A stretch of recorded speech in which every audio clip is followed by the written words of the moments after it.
Hi there, I'm Jim. Hi, I'm Katy. I'm Dana. I'm Harriet. Let's talk teaching.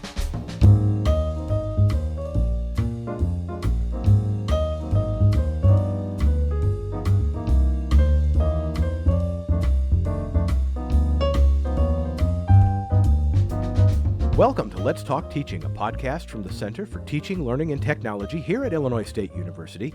I'm Jim Gee. We are coming up on the first of the year, which means it is time for the annual university-wide Teaching and Learning Symposium. So in what's become a tradition on our Pokey Little podcast, we are going to preview that event today. So joining me today, three special guests. First of all, Dr. Katy Strzepek is the director for the Center for Community Engagement and Service Learning here at ISU. Hi, Katy. Hi. And also joining us from the Center for Community Engagement and Service Learning, Harriet Steinbach. Hi. Hi there. And making her triumphant return to our Pokey Little podcast is our coordinator for faculty development and special events, Dr. Dana Karraker. Hey, Dana. Hello. We're talking about our symposium, and the theme this year is Civic Engagement in Extraordinary Times. So let me start with you, Dana. Can you walk us through a little bit about how we came about with that theme and what our goal is with that? As you know, we start planning for our symposium usually when the previous year's symposium is wrapping up. So we knew that we had an election coming up, and we suspected it might be a contentious election. So we were thinking about having civic engagement as the theme. So this was back in January, February. We also knew that Illinois State has been granted the Carnegie designation for community engagement. I don't know if I have that name right, but Katy and Harriet will correct me. So we knew that ISU has this pretty prestigious designation now, which was a lot of work. And we thought it would be a good time to discuss what that means for us as an institution. And then the pandemic hit. And then we had the summer of Black Lives Matter and, all of the racial tension. And it just seems like while we had particular intentions for the theme in the beginning, as the year went on, we recognized that it's an important conversation to have. And what is the role of institutions of higher education, Illinois State University, when we're living in these unprecedented times? And what does that mean, since it's a teaching and learning symposium, what does that mean for our work with our students? So, Katy, can you tell us a little bit more before we get into the nuts and bolts and dive deeper into the theme of the symposium? Tell us a little bit more about this designation that Dana was mentioning. So the Carnegie Foundation elective community engagement classification is something that universities apply to, and it's quite a process. You have to do an institutional-wide survey of community engagement and reach out to community partners. And so it's a national designation that universities apply for, and it's a real honor that we received it. And I want to emphasize that it was a cross-institutional process to receive it. And so it really, I think, attests to our work with our community partners and faculty, staff, and students to support our core value of civic engagement, and community engagement is part of that. And so we really kind of focused on this idea of mutually beneficial partnerships across the institution. And so this conference is an important way to support that in terms of thinking about civic engagement in difficult times.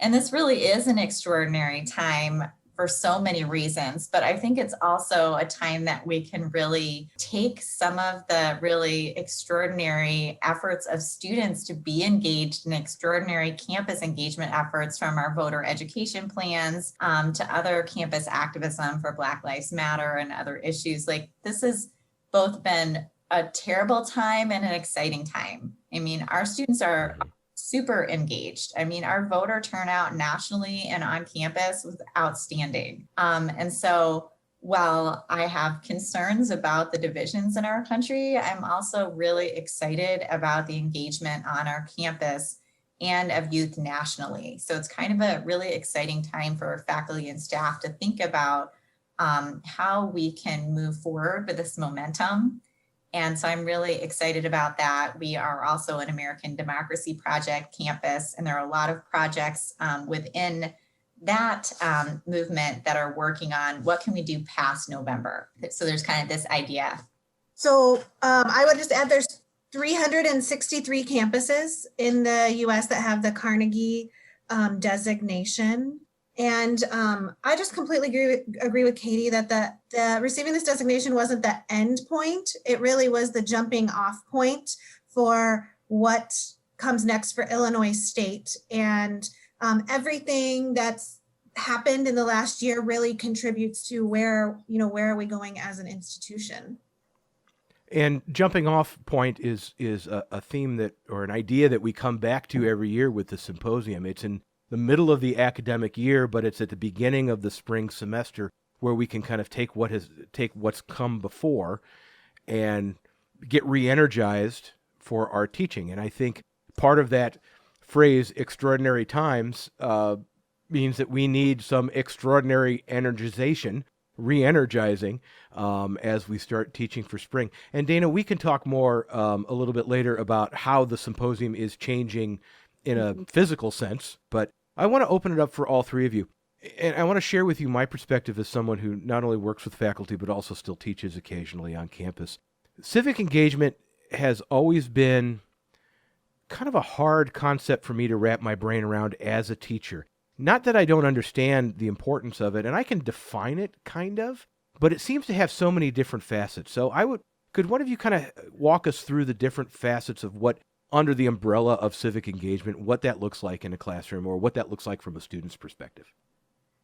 That is what you're describing, Jim, is a very common experience and feeling. You're not unique. It's like you hear the word civic engagement and you're like, yeah, I kind of know what you're talking about. It's, I know some things that I think are civic engagement. So oftentimes folks, our students in particular, will think of civic engagement and they think it's either volunteering, so going and helping at the soup kitchen, that kind of stuff, or it's like elections, going to vote.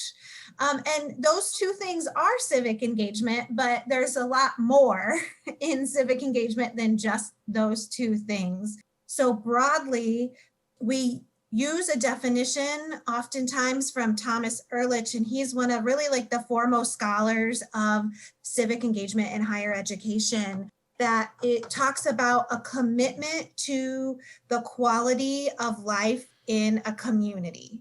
And so he goes very broad.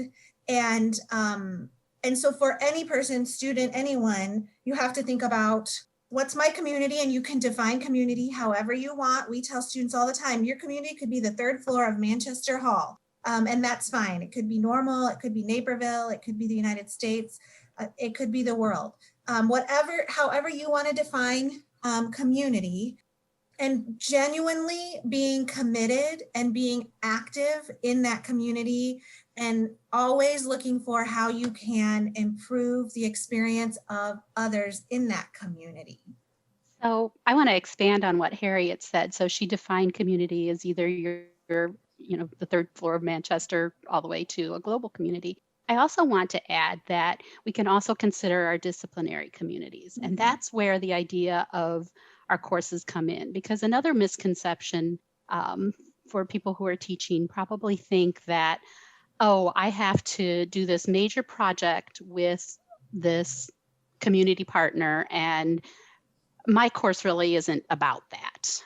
But in order to do these things in your community that Harriet described, you have to have certain knowledge, skills, and dispositions. So your course may fit nicely with just civic learning about your discipline. How do the people in my discipline approach particular issues or problems and help to solve those problems? So that's how coursework can fit into it. It doesn't have to be this big thing with community partners. And each course, I could probably take each course and discuss with a faculty member how civic engagement, civic learning, or development of civic skills can fit into that course. I agree with Dana in that oftentimes the misconception among faculty is that civic engagement in a class looks like this huge project with a community partner, and my students are out, maybe every week they're going somewhere.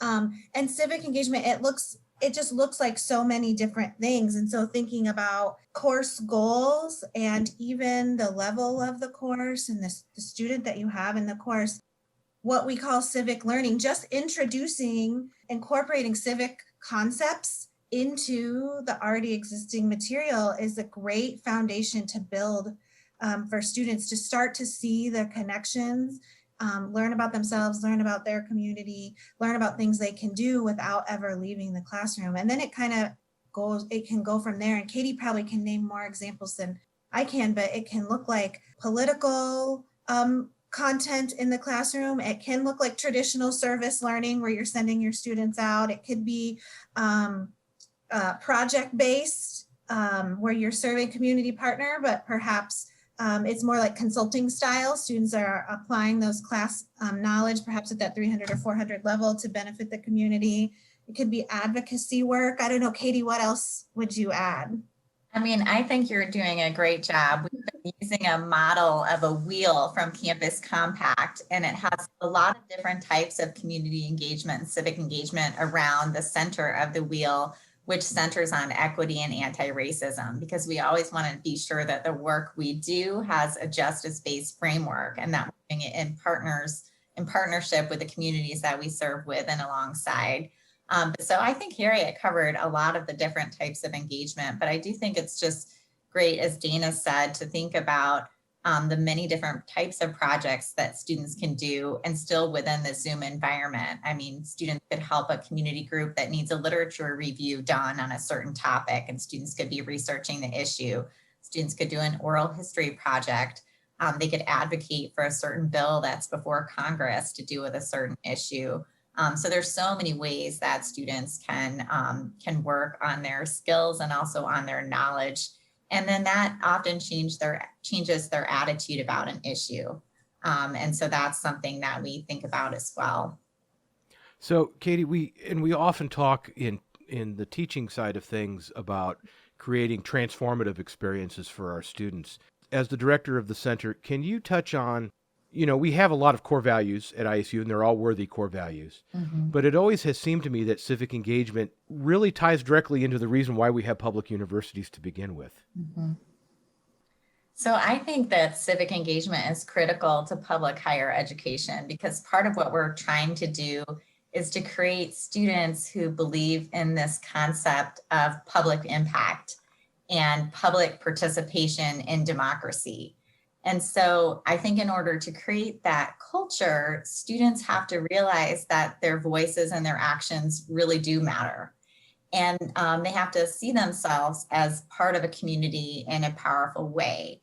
And so I think we saw that a lot with our students who became involved in the voter education efforts.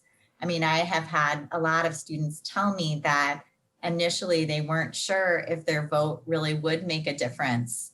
And then when they realized that it did, it was really transformative for them. But also, when they volunteered to help at the polls or, outside of the bone to tell people where to go, I think sometimes people don't think, that hour or two of, serving their community makes a difference. But when they do it, they realize that it does make a difference. And then start to want to continue to do that and say, I want to volunteer next time. What can I do? Or what else? How can I share this with my family and my friends? And so it becomes this transformative process where they want to keep doing it because they realize that their voice does make a difference. And I think even when they encounter, tension and, still, things after the election weren't quite settled, they were still very engaged. And I think overwhelmingly, they felt it was a positive experience where they could help engage in a conversation that wasn't like people yelling at each other, but, people taking action to say, no matter who you are or what you're going to vote for, we are here to be sure that you can vote, and you have that ability to participate in the democratic process. And so I think that's something that we can help change students' minds about too, because sometimes when people think of politics, they automatically think of something negative. And so we're trying to transform that by doing things like deliberative dialogues, which are discussions about controversial topics where people have, and we ask them to share their own views, which may differ from each other, but that's okay. That's part of democracy too. We've always had these inherent tensions in a democratic society. So, and a public university is the perfect place to talk about these inherent tensions in a respectful way. And we understand there also is a time for protest, and that's been true throughout our nation's history. We have made some really important strides through people disagreeing in difficult ways with each other, but that's really important for our students to see. That is part of the public process. And just to be sure that everyone has a chance to share their voice. I mean, that's really important at a public university too, is that we don't all have to agree with each other, but we want everyone to be able to participate to the fullest extent possible. And that's like teaching and making your class accessible. You know, Zoom is great for that. People who are shyer can sometimes chat in, and, you know, we have multiple ways for people to participate. Well, and that sense of participation is something that we also try to bring to our symposium. A lot of the feedback that we get over the years, the positive feedback, people always highlight the fact that it's a chance to talk to colleagues, to cross those disciplinary silos and to exchange ideas. And by the way, not everyone always agrees with what everyone else says at the symposium either. So it is the community kind of in microcosm. Obviously, how it's going to happen in January is going to be different this year because of the pandemic and social distancing restrictions. It's going to be entirely online through Zoom. So Dana, did you want to talk maybe a little bit about that? And then we probably can talk a little bit about our keynote speakers that we're bringing in as well. Yes. Yeah, we're very excited about that. So we will be using Zoom, and one of the pluses of this Zoom environment is that we could take our money and invite 3 keynote speakers this year.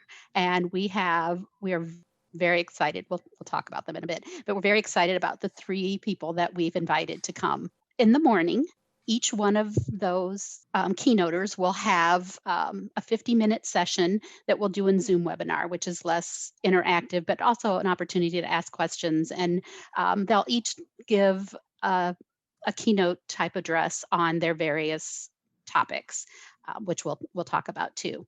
Then we'll take a short lunch break, and then we will have smaller sessions with each of our keynoters. So people can choose which one they want to have more conversation with, and these will be more interactive using Zoom meeting. And then the last part of our day, we're having 3 more sessions, which will dive into some more specifics about some of the things we've already talked about. So course design, deliberative dialogue, and then how to do community engagement in our current situation. So a lot of possibilities have come from this. So absolutely, and why don't we go ahead and kind of, because we have 3 keynote speakers, but they're not all going to be talking about the same thing. And I think that really is reflective on the different aspects of civic engagement that we were talking about at the top. So do you want to quickly run us down through who we have? We have Marshall Welch. He is a retired administrator and faculty member and served at several institutions. He is also very involved with Campus Compact, which Harriet and Katy have mentioned earlier, but that's a national coalition of colleges and universities across the country, and they're committed to the public purposes of higher education. He's already given us kind of a preview of what he's coming to talk about, but he is going to talk about new challenges mean new opportunities. So looking at Black Lives Matter, pandemic, the Me Too movement, all of those are opportunities to give voice to marginalized groups. And then what does this mean in our new context? How can we be civically engaged in our new context? And then Elizabeth Benyon is a professor of political science at Indiana University at South Bend. Her expertise is on civic education and political engagement. And she has written 2 books on teaching civic engagement and that cross-disciplinary approach to it. So she will talk more specifically about that, what does civic engagement look like in our courses, and how can the different disciplines approach it in particular ways. Our third keynoter is Timothy Eatman. He is the Dean of the Honors Living and Learning Community and an Associate Professor of Urban Education at Rutgers. His expertise lies in this public scholarship. He also serves on the AAC&U, American Association of American Colleges and Universities. He is a faculty member of their High Impact Practices Institute. So if you look through a lot of CTLT materials, we talk about these high impact practices. And civic engagement is one of them. Community engagement is one of them. And so he's going to talk more about this public scholarship piece and the responsibilities of institutions in higher education to the broader community. And, what is the relevance of an institute of higher education in our community? So, and all three of these people are, like Katy said, the center of that campus compact wheel is social justice, diversity, equity, and inclusion. Jim, let me just geek out for a minute. Okay. That these people are rock stars in the higher education civic engagement world. I mean, I am just over the moon, and I'm so excited. And I just want to encourage as many faculty as are able to participate to come to the symposium, because we are so lucky to get to share some space and hear from these folks. And I've heard Marshall and Timothy speak at national conferences, and they're excellent. And I look forward to hearing them again. I mean, they're just, as you can tell from Dana's description, they all have a different area of expertise or sort of niche in civic engagement, what I think is reflective of what a broad concept it is. But I think together, it's going to be such an awesome day to get to hear from and learn from them. So I'm going to ask you to share some final thoughts, but before we do that, once again, we are doing, Dana, we're doing a symposium preview podcast, and I haven't yet mentioned when the symposium is. So it is Wednesday, January 6th. It'll start, about 8:30 in the morning, I think we're planning at this point, maybe 9? I think we're at 9, yes. At 9, okay. Registration for the event is open now. You can go to ctlt.illinoisstate.edu/symposium. That'll take you right to the page. And we have the biographies of our keynote speakers on there already. We'll be getting scheduling information up there soon. Registration, we're hoping to have completed by Friday, December 18th. And just like, even though there's no meal being served through Zoom, we haven't figured out that technology yet, we still want you to reserve your seat so that we can send you the links and all of the information. Dana. And that's particularly important because the people who are registered will receive event confirmation email a couple days before the event, before January 6th, so that will have links to the meetings, right? The Zoom links. Right, and we should also mention the symposium is open to all members of the faculty, staff, graduate students at Illinois State University. We may have some others joining us as well. So to kind of wrap it up, to kind of tie this all back together, let me ask two questions. And the first one, and I'll just open up to any of you. What's one thing that you hope a faculty member or an instructor will take away from this particular event? I think I want them to really think about the students who are in their classrooms and think about what they're experiencing now as students at this institution.